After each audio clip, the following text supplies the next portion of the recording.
အမေရိကန်နဲ့အီရန်တို့ရဲ့စစ်ရေးရဲ့နောက်ဆုံးရအခြေအနေကိုပြောပြသွားမှာဖြစ်ပါတယ်။တကယ်ကိုသုံးလို့စရာအရာတွေပဲဖြစ်ပါတယ်။ဆိုတော့ဒီနေ့က9ရက်နေ့ပေါ့ဗျာ9ရက်နေ့ဆိုတော့မနေ့က4ရက်နေ့တုန်းကဖြစ်သွားတဲ့အရာလေးတွေကိုကျွန်တော်စုစည်းပြီးတော့ပြောပြမှာဖြစ်ပါတယ်ပေါ့နော်။ဆိုတော့စစ်ပွဲကတော့ဆက်ပြီးတော့မှစစ်မီးတွေကတော့တောက်လောင်နေတော့မှာပဲ။အဲ့အချိန်မှာပေါ့နော်။အီရန်ဘက်ကနေတော့မှဒီရဲ့အစ္စရေးနိုင်ငံမှာရှိတဲ့ဂျူလစင်မြို့ကိုမစ်ဇိုင်းဒုံးအတစ်နဲ့ပစ်လိုက်တယ်။အဲ့မစ်ဇိုင်းဒုံးကတော်တော်လေးကိုထူးဆန်းနိုင်ဗျ။နောက်ကျတော့တော်တော်လေးကိုပြောင်ပြောင်းတဲ့ဒုံးလို့လည်းပြောရမှာပေါ့နော်ဒုံးနော်ဆိုတော့ဒုံးနဲ့ပစ်လိုက်တဲ့အချိန်မှာပုံမှန်ဆိုလို့ရှိရင်ဗျာတလုံးဆိုတလုံးပဲတလုံးလာလို့ရှိရင်ဒီ iron dome မှာလည်းတော့ဖြတ်စီလို့ရတယ်ဒါပေမဲ့အခုပစ်လိုက်တဲ့ဒုံးကပေါ့နော်ဒီရဲ့ Israel နိုင်ငံတွေကိုပစ်လိုက်တယ်ပြီးပြီးမှဒီရဲ့ဂျူလက်စလင်မြို့မှာရှိတယ်ပေါ့နော်အစိုးရဌာနကိုဒီကထားတော့ပစ်တယ်ဒါပေမဲ့လည်းတလုံးထဲမရောက်ဘဲနဲ့ပေါ့နော်ဒီရဲ့ရောက်ခဏီမှာသူကအလုံး80ကျော်ပွားတော့တာတဲ့ပြောမယ်ဆိုရင်အဲဒီဒုံးတစ်လုံးထဲမှာပေါ့နော်အလုံး80ကျော်ပါတဲ့ဒုံးတွေထည့်ထားတာပေါ့နော်အဲ့လိုနီစနစ်တင်နဲ့ပစ်လိုက်တယ်တဲ့ပစ်လိုက်တယ်ဆိုတဲ့အတွက်ဒီရဲ့အစိုးရဌာနတွေရောနောက်ပြီးတော့ဒီရဲ့ဂျူလစလင်မြို့မှာရှိတဲ့နေရာတွေရောပေါ့နော်ထိခိုက်ပျက်စီးမှုရှိတယ်တဲ့အဲ့လိုမျိုးသတင်းထုတ်ပြန်တာပေါ့နော်ဆိုတော့နောက်တစ်ခုကအီရန်အစိုးရမပြုတ်ချဖို့အတွက်ပေါ့နော်ခေါင်းဆောင်တက်ရွေးချယ်တဲ့အခါမှာပေါ့နော်အလီခမန်နီရဲ့တားဖြစ်တဲ့မုခ်စတာဘာကိုဗလာရေးခေါင်းဆောင်အဖြစ်ရွေးချယ်လိုက်တယ်ပေါ့နော်ဆိုတော့အဲ့ရဲ့မုခ်စတာဘာကလေအရင်ကတည်းကပေါ့နော်လာမဲ့ future leader ဖြစ်နိုင်တယ်ဆိုတော့မှ Israel တီးတဲ့အတွက်ပေါ့နော်သူတို့ရဲ့ခေါင်းဆောင်ရွေးတဲ့အဆောင်ကိုပေါ့နော်သူကပြစ်မှတ်တိကျရတယ်ဆိုတော့မှသူကပြစ်ချလိုက်တယ်တဲ့ပြစ်ချလိုက်ပြီးတော့မှ Israel ထုတ်ပြန်ချက်ရပေါ့နော်ဒီခေါင်းဆောင်တစ်ကိုလည်းရှင်းလင်းနိုင်ခဲ့တယ်လို့ပြောတော့ပေါ့နော်ဒါပေမဲ့လည်းအီရန်ရဲ့ထုတ်ပြန်ချက်အရာကအဆောက်အဦကတဲ့လူနေတဲ့အဆောက်အဦမဟုတ်ဘူးနော်ဘာကြောင့်လဲဆိုတော့ဒီမျိုးလောက်ကြံခါမှတီးလို့ပေါ့တခြားနေရာမှာလောက်တာပေါ့အဆောက်ဆိုတာဘူးမှမရှိဘူးပေါ့နောက်ကျသူတို့ခေါင်းဆောင်ကောပေါ့နော်ဘာမှမဖြစ်ဘူးဆိုတော့မှထုတ်ပြန်တယ်ထုတ်ပြန်တော့နိုင်ငံထုတ်ပြန်ချတာနိုင်ငံနဲ့နိုင်ငံမတူညီဘူးပေါ့ဗျာနော်တချို့ကကြတော့လဲဒီ Israel ပြစ်မှတ်ကတိကျတယ်အီရန်ဘက်ကကြတော့လဲဒီပြစ်မှတ်ကအလကားပဲလူမရှိတဲ့နေရာပြစ်မှတ်တာဆိုတော့မှပေါ့ပြောတယ်ပေါ့နော်ဆိုတော့အဲ့ဒါနဲ့ပတ်သက်ပြီးတော့မှဒီရဲ့အီရန်ဘက်ကလည်းပေါ့နော်ကိုယ့်ရဲ့ချင်းကြားထဲမှာယုံကြည်မှုတွေနည်းလာတယ်နောက်ပြီးတော့တန်တရားတွေဝင်လာတယ်ဆိုတော့တချို့တွေရှိတယ်ဆိုတော့မှတယောက်နဲ့တယောက်ယုံကြည်မှုတွေနဲလာတဲ့ပြဿနာတွေဖြစ်လာတာပေါ့ဗျာနော်အဲ့ဒါတော့စစ်ရဲ့နောက်ဆက်တွဲလို့တော့ကျွန်တော်တို့တုံးသက်လို့ရတယ်နောက်တစ်ခုကတော့ဒူဘိုင်းမှာရှိတယ်ပေါ့နော်ပြည်တင်ရဲ့ကောင်စစ်ဝင်ရုံးကိုတဲ့ပြစ်ခတ်တာပေါ့နော်အဲ့ဒါကျွန်တော်အားလုံးအတိပါပဲနော်ပြည်တင်မှာရှိတဲ့ကောင်စစ်ဝင်ရုံးကိုပြစ်ခတ်တယ်အဲ့ထဲမှာပေါ့နော်အမေရိကန်ရဲ့ CIA ရဲ့အစိတ်ပိုင်းတစ်ခုပါလို့ပေါ့ဆိုတော့ပြစ်ခတ်တာပေါ့နော်ပြစ်ခတ်တယ်ဆိုတော့ကျွန်တော်တို့အားလုံးမြင်တဲ့အတိုင်းပဲလေနော်ဒီရဲ့အမေရိကန်ရဲ့ embassy တို့တဲ့ CIA အစိတ်ပိုင်းပါတဲ့နေရာတို့ပြစ်ခတ်ပြီးတဲ့နောက်ပိုင်းဆိုကျွန်တော်တို့ line ပေါ်မှာတွေ့လာတယ်မလားအမှအဆောက်အဦတွေမီးတွေလောင်နေတာတော့ပေါ့နော်ဒါပေမဲ့လည်းအမေရိကန်အနေနဲ့ကတော့ပြန်ပြီးထုတ်ပြန်တာတော့အမှလူမရှိဘူးပေါ့သူအစကတည်းကလူတွေရွှေ့ထားတယ်ဆိုတော့ထိခိုက်မရှိဘူးလို့ပြောတယ်ဒါပေမဲ့အဆောက်အဦတော့ပျက်စီးခဲ့တာပေါ့ဗျာနော်အဲ့လိုပြောတယ်နောက်ကျတော့အဲ့အပြင်ပေါ့နော်အမေရိကန်ကတခြားနိုင်ငံမှာရှိတယ်ပေါ့နော်နိုင်ငံသုံးနိုင်ငံမှာရှိတဲ့တန်ယုံတွေကိုပေါ့နော်ပိတ်လိုက်ပြီးတော့မှပေါ့နော်လူရကျွမ်းနေရာမှာထားတယ်ဆိုတဲ့အကြောင်းကိုတခါတည်းပြောလာတယ်ဆိုတော့ကျွန်တော်နောက်တစ်ခုတွားကြည့်လိုက်ရမှာနော်လက်ရှိအနေထားအရအမေရိကန်ပြည်ခတ်မှုကြောင့်ကလေးသူငယ်အပါဝင်တဲ့လူပေါင်းတဲ့1989ဦးတည်ဆုံးခဲ့ကြောင်းသတင်းတွေထွက်ပေါ်လာတယ်ပေါ့နော်ဒါကတော့အီရန်ဘက်ကနေမှထုတ်ပြန်တဲ့သတင်းပါပဲလူဦးရေကလေးသူငယ်အပေါင်းပေါ့နော်စုစုပေါင်း1900ကျော်ရှိသွားပြီလို့မှထုတ်ပြန်ပါတယ်ဆိုတော့တကယ်ကိုစိတ်မကောင်းစရာပါပဲနော်ဆိုတော့နောက်တစ်ခုတွားကြည့်အောင်နော်အီရန်ဘက်ကပေါ့နော်အီရန်ဘက်ကလည်းအခုသူတို့တေကန် drone တွေပေါ့နော်တေကန် drone တွေလောက suicide drone တွေပုံစံတွေအဲ့လိုပုံစံတွေထုတ်ပြလာတယ်ပေါ့နော်အဲ့ drone တွေနဲ့လက်တုံပြန်မယ်ကလစားချေမယ်လို့တော့မှသူတို့ကပြန်ပြီးမှကျုံသွားတာပေါ့နော်ဆိုတော့ Trump ကလည်းတဲ့တမိုင်းတစ်ချောက်တော့အီရန်နဲ့မတည့်တဲ့လူမျိုးနွယ်နှစ်စုကိုတွားတွေ့ပြီးတော့မှပေါ့နော်အဲ့ရဲ့လူမျိုးနွယ်နှစ်စုနဲ့အဲ့မျိုးဆွေးနွေးမှုရရှိခဲ့တယ်ပေါ့နော်အဲ့လူမျိုးနွယ်တွေကလည်းတကယ်လို့မြေပြင်မှာစီရဝင်ရမယ်ဆိုလို့ရှိရင်အဲ့လိုမျိုးနွယ်တွေပါတုံးလို့မှမြေပြင်မှာပေါ့နော်အီရန်နိုင်ငံထဲဝင်လို့မှတိုက်မှာပေါ့နော်စစ်စင်ရေးတွေပေါ်ဆောင်မယ်ပေါ့အဲ့လိုမျိုးနွယ်ရလဲဒီအီရန်နဲ့တမိုင်းတစ်လျှောက်မှာပေါ့နော်လုံးဝမတည့်ခဲ့တဲ့လူမျိုးပေါ့နော်အဲ့လိုမျိုးပြောမှဆိုရင်ဒီသမ္မတ Trump ရဲ့အသုံးချတတ်မှုပေါ့နော်အဲ့လိုမျိုးကျွန်တော်တွေ့ရတယ်ဆိုတော့နောက်တစ်ခုကမနေ့ကပြောနော်အီရန်မှာရှိတဲ့နာတာဆိုတဲ့နျူကလ িয়ার စကန်ကြီးကိုတဲ့ဘုံကျဲဖျက်ဆီးခဲ့ရတယ်လို့သိရပါတယ်တဲ့နော်ဆိုတော့နျူကလ িয়ার စကန်ကိုဒီရဲ့ဘုံကျဲတော့မှဖျက်ဆီးခဲ့တယ်လို့သူတို့ကအမေရိကန်ဘက်ကပေါ့နော်သတင်းတွေကြေညာတယ်ဒါ ဒါပေမဲ့လည်းအီရန်ဘက်မှာတော့ဗျာနော်ယူရေနီယံတန့်စင်ထားတဲ့နျူကလ িয়ার လုံးမဲ့ပေါ့နော်စကန်တွေကပေါ့တခြားနေရာရွှေ့ပြောင်းပြီးသွားပြီပေါ့အမေရိကချဲတဲ့နေရာကပေါ့အခွန်ကြီးပေါ့ဘာမှမရှိဘူးပေါ့ထိခိုက်နေတာမှမရှိဘူးအဲ့လိုပြောတယ်ပေါ့နော်ဆိုတော့ဆန္ဒမှာပြောသလိုပဲပေါ့နော်တနိုင်ငံနဲ့တနိုင်ငံကထုတ်ပြန်ချက်တွေကမတူညီဘူးတနိုင်ငံကလည်းပြောတယ်အတိအကျခြေမုံနိုင်တယ်နောက်တဲ့အီရန်ကလည်းပြန်တော့ခြေပါတယ်အဲ့နေရာကလူမရှိဘူးလူသူမရှိဘူးပေါ့နော်နေရာပြောင်းရွှေ့သွားပြီဆိုတော့ပြောမယ်ဆိုရှင်လုံးဝမင်းတို့ရဲ့ပြစ်မှတ်ကလုံးဝအတိအကျမရဘူးပေါ့ကွာအဲ့လိုမျိုးပုံစံနဲ့အီရန်ကပြန်ပြီးမှခြေပါတယ်ပေါ့နော်နောက်တစ်ခုကအမေရိကန်အနေနဲ့ကလည်းပေါ့ဒုံးအတစ်ဖြစ်တဲ့တိုမာဟော့ဆိုကျွန်တော်အားလုံးကြားတဲ့အတိုင်းပဲသူကအသုံးမပြုတာတွေကိုစီးရမှာပေါ့နော်အတုံးတွေကအဝေးကြီးပစ်လို့ရတယ်ရုရှားနဲ့ယူကရိန်းတို့ဆိုလို့ရှိရင်ပေါ့နော်ယူကရိန်းအနေနဲ့ကအမေရိကန်ကိုဒီတော်မာဟော့တွေကိုပေးဖို့တော့တောင်းဆိုတယ်လေတောင်းဆိုတယ်ဒါပေမဲ့အမေရိကန်ကလည်းမပေးဘူးအမေရိကန်မပေးတော့ယူကရိန်းအနေနဲ့ကတော်မာဟော့မရအောင်ဘာကြောင့်မပေးရလဲဆိုတော့လည်းရှင်းပါတယ်ဒီရုရှားဒီတော်မာဟော့ပေးတယ်ဆိုရင်သူတို့အနေနဲ့လည်းပေါ့နော်အဆုံးဒီပြန်ပြီးမှအချင်းချောက်တာပေါ့ဗျာနျူကလ িয়ার တုံးတယ်တော့မယ်ဘာညာဆိုတော့မှအဲ့အချင်းတော်တော်လေးကိုဆိုးရမှာကြောက်လို့ပေါ့နော်အမေရိကန်အနေနဲ့လည်းဒီယူကရိန်းကိုတော်မာဟော့မပေးတာပေါ့ဗျာနော်တိုမာဟော့ပြီးမှဆိုရင်တိုမာဟော့ကိုသူတို့ပြစ်မှတ်ဝေးကြီးကိုပြစ်နိုင်တယ်ဝေးကြီးကိုပြစ်နိုင်တယ်အဲ့ဒါကြောင့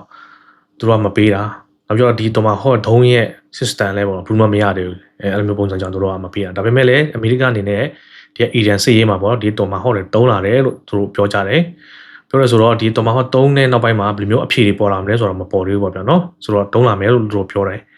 ပြောဆိုတော့ကျွန်တော်စောင့်ကြည့်ရမယ်တိုမာဟော့ဘယ်လောက်ထိပြင်းပြီးတော့မှဘယ်လောက်ထိပြစ်မှတ်ကိုအတိအကျပြနိုင်လဲဆိုတာပေါ့ဗျာနော်ဆိုတော့ကျွန်တော်တိလို့ရှင်ပြန်ပြီးတော့တင်ပေးပါမယ်ဆိုတော့နောက်တစ်ခုအနေနဲ့ကတော့ပြင်တစ်အနေနဲ့လဲပေါ့နော်တိုက်လေရင်အစင်း30ပါတဲ့လေရင်တင်သင်္ဘောကြီးကိုလွတ်လိုက်ပြီးတဲ့ဘာရိန်းတို့ကွာတာတို့ UAE တို့ဘက်ကိုပြစ်နေတယ်ပေါ့နော်အီရန်တွေရဲ့ဒရုန်းတွေကိုကာကွယ်ပြီးမှပေါ့နော်ပစ်ချပေးဖို့တော့ကူညီပေးနေတယ်ပေါ့နော်အဲ့လိုမျိုးပြောနေတယ်ဒါပေမဲ့လေရင်တွေ3လမ3လဆိုတော့မသိသေးဘူးပေါ့နော်လေရင်အစီး30ပါတဲ့တင်မောဆိုတော့နဲတော့မဟုတ်ဗျာနော်အဲကြောင့်သမ္မတထွန်းကနေတော့မှသူ့ကိုစစ်ကောက်ထားတဲ့ပုံစံလုပ်ပြတယ်ဆိုတော့အတွက်UK အနေနဲ့ပေါ့နော်ပြန်တော့မှလုပ်ပြတဲ့ပုံစံပေါ့နော်နောက်ကျတော့ဒီရဲ့ပြင်တစ်ကကြတော့ပြောကြတော့မလို့ပေါ့နော်ပြင်တစ်ကအစကတည်းကပါပြီးသားဆိုတော့ဒီ UK အနေနဲ့လည်းကျွန်တော်မနေ့ကတင်ပြတဲ့သတင်းပုံစံပဲလေနော်ဒီရဲ့ရေလက်ကွေ့နာမှာပေါ့နော်ဒီအီရန်ပိတ်ထားတဲ့ရေချောင်းရေလက်ကွေ့နာမှာဒီရဲ့ UK ရဲ့တင်မောရဲ့နောက်ကျတော့ဒီရဲ့ပြင်တစ်ရဲ့တင်မောရဲ့ရောက်နေတယ်ပေါ့ဗျာနော်ဆိုတော့နောက်တစ်ခုအနေနဲ့ကတရုတ်တွေကတော့ဒီပုံစံတိုင်းပေါ့နော်သူတို့ကဒီအမေရိကန်နဲ့အီရန်နဲ့လွတ်ရဟာပေါ့နော်ဒီတိုင်ရဲ့တမိုင်းအတွက်ပေါ့နော်လုံးဝချစ်ခင်ရင်းနှီးမှုပြတ်စေပြီးတော့ပေါ့နော်လုံးဝအဆိုးတဲ့အရာတွေရောဖြစ်စေတာပေါ့ဗျာနော်နိုင်ငံရေးဒီမျိုးကျူးကျော်စစ်ကနေတော့မှာပေါ့နော်ဒီရဲ့ data တွင်စီပွဲတွေကိုစီမီတွေကိုပို့ပြီးတောက်လောင်စေတာပေါ့အဲ့လိုမျိုးပြောတော့မယ်နော်အဲ့ဒါကြောင့်ချက်ချင်းရက်ပါလို့သူပြောတယ်ပေါ့နော်တကယ်တမ်းကျတော့ကျွန်တော်စဉ်းစားလို့ရတာဒီကျုပ်ကြီးအနေနဲ့ဗျာတကယ်တမ်းစစ်တာမဖြစ်စေချင်ဘူးဆိုလို့ရှိရင်နော်ဆွေးနွေးညှိနှိုင်းမှုတွားပါဆိုတော့မှဒီရဲ့စစ်မဖြစ်ခင်ကလေးရပါတော့အဲ့လိုမျိုးတောင်းဆိုအောင်ပါဆွေးနွေးညှိနှိုင်းမှုတွားပါစစ်ဖြစ်မယ်ဆိုတော့လုံးဝအားမပေးဘူးလုံးဝစန့်ကျင်တယ်ဆွေးနွေးညှိနှိုင်းမှုနဲ့ရအောင်အဆင်ပြေအောင်တွားပါဆိုတော့မှသူတို့ကပြောရမှာဒါပေမဲ့မဟုတ်ဘူးဗျသူတို့ကအနောက်ကနေတော့မှအီရန်နောက်ကနေပေါ့နော်ငါတို့ကမင်းတို့အပြည့်အဝကူညီမယ်မင်းတို့ကိုလာတိုက်တယ်ဆိုလို့ရှိရင်ငါတို့အနေနဲ့ပေါ့နော်လုံးဝအပြည့်အဝကူညီမယ်ပုံစံနဲ့သူတို့ကပြောပါပေါ့ဗျာပြောမယ်ငါတို့ခင်မီဒီ radar system တွေ air defense system တွေနောက်ကြတော့ဒီရဲ့ဝေဟင်ပစ်တွေအဲ့လိုမျိုးပုံစံပေါ့နော်သူတို့ရှိတဲ့ဥစ္စာတွေအမှန်တမ်းကိုစီးပွားရေးအရာကူညီမယ်ပုံစံပေါ့ဗျာတကယ်တမ်းကျတော့စီးပွားရေးအရာကူညီတာနော်စိတ်စေတနာအရင်ကကူညီတာမဟုတ်ဘူးဆိုတော့သူနောက်ဆုံးသတင်းဘယ်လိုထွက်လာလဲဆိုကျွန်တော်ပြောပြမယ်တရုတ်ကရန်ကုန်ရုံမာတဲ့အကြောင်းနော်ဆိုတော့တရုတ်ပြည်မှာရှိတဲ့ပေါ့နော်ကုမ္ပဏီအများစုပါတဲ့စက်ရုံတွေမလည်ပတ်နိုင်တော့လို့ပေါ့နော်ဒီရဲ့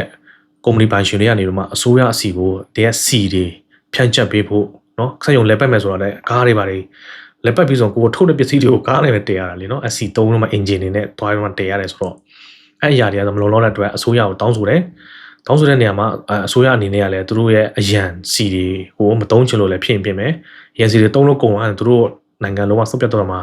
ဖြစ်တယ်လေအဲဒါကြောင့်လည်းသူကနေမှအီရန်အစိုးရကိုသူကဆက်သွယ်လုပ်တယ်အဲ့ချိန်မှာတခါတည်းဆက်သွယ်မရဘူးဆက်သွယ်မရဘာကြောင့်လဲဆိုတော့အကြောင်းမျိုးကြောင့်ပေါ့ဗျာနော်ဆက်သွယ်မရမရပဲနောက်ပိုင်းမှာဆက်သွယ်ပြန်ရတဲ့အချိန်ခါကျတော့အီရန်အစိုးရကိုဒီရဲ့ရေလံကြားပေါ့နော်အဲလမ်းကိုပြန်ဖွင့်ပေးပါနောက်ပြီးတော့ဒီရဲ့တရုတ်တွေရဲ့ပေါ့နော်ရေလံစီ တင်တဲ့တင်မောတွေကိုလွတ်ပေးပါသူတို့နိုင်ငံကိုပေါ့နော်စီးပွားရေးဖြစ်အောင်လို့ပြန်ပြီးမှလမ်းဖွင့်ပေးပါဆိုတော့မှတောင်းဆိုတယ်ဗျာကြည့်လိုက်တရုတ်ကတကယ်နာမည်နဲ့အရန်ကိုလိုက်တယ်ဗျာနော်တရုတ်ဆိုတဲ့အတိုင်းပဲ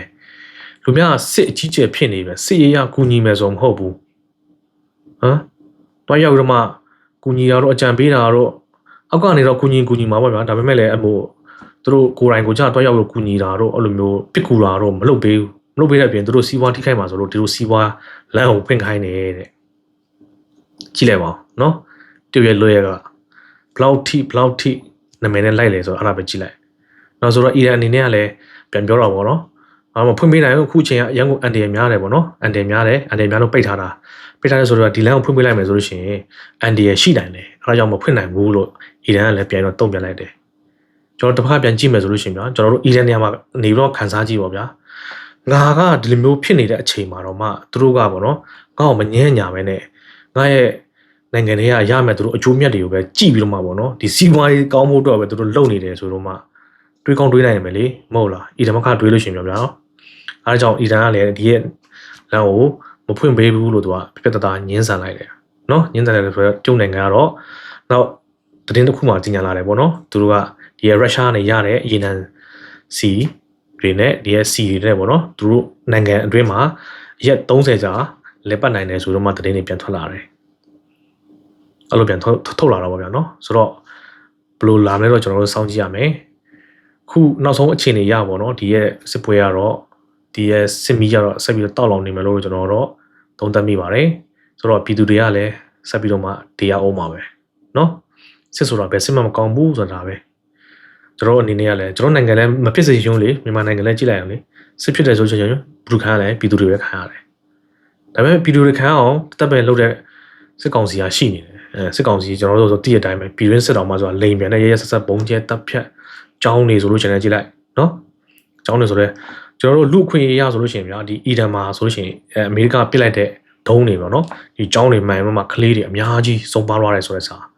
အဲ့ဒါလူနှလုံးသားစိတ်သက်ရှိလို့ရှိရင်ဗျာဘယ်သူမှလက်ခံနိုင်စရာအကြောင်းမရှိဘူးကျွန်တော်တို့လက်မခံဘူးလေအဲ့ဒါလိုပဲကျွန်တော်တို့ကအော်ပေးတယ်လို့ကျွန်တော်မြန်မာနိုင်ငံမှာဖြစ်တဲ့အရာတွေကျွန်တော်ကိုယ်တိုင်ကအော်ပေးနေတာပေါ့နော်အော်ပေးပြောပေးနေတာကျွန်တော်တို့ကဒိုင်ပြောပေးလို့ပဲရတာလေဘာမှလိုက်လုပ်ပေးလို့မရအောင်ဆိုတော့နားထောင်ခြင်းတဲ့လူမှနားထောင်ခြင်းလူတွေကြော်သွားပါဗျာအဲ့ဒါပဲရှိတယ်ဘယ်သူမှလိုက်လုပ်ပေးလို့မရအောင်ဒါပေမဲ့ကိုရီးယားလူစိတ်ရှိရလေဗျာလူစိတ်ရှိတော့လူများအနိုင်ကျင့်အကြမ်းဖက်လုပ်နေတာမကြည့်ရဘူးဗျာဒီတိုင်းငြိမ်လေးနဲ့မနေရဘူးနော်အဲကြောင့်ကျွန်တော်ပြပြချင်းဖြစ်ပါတယ်ဆိုတော့နောက်ကြတော့ဒီရဲ့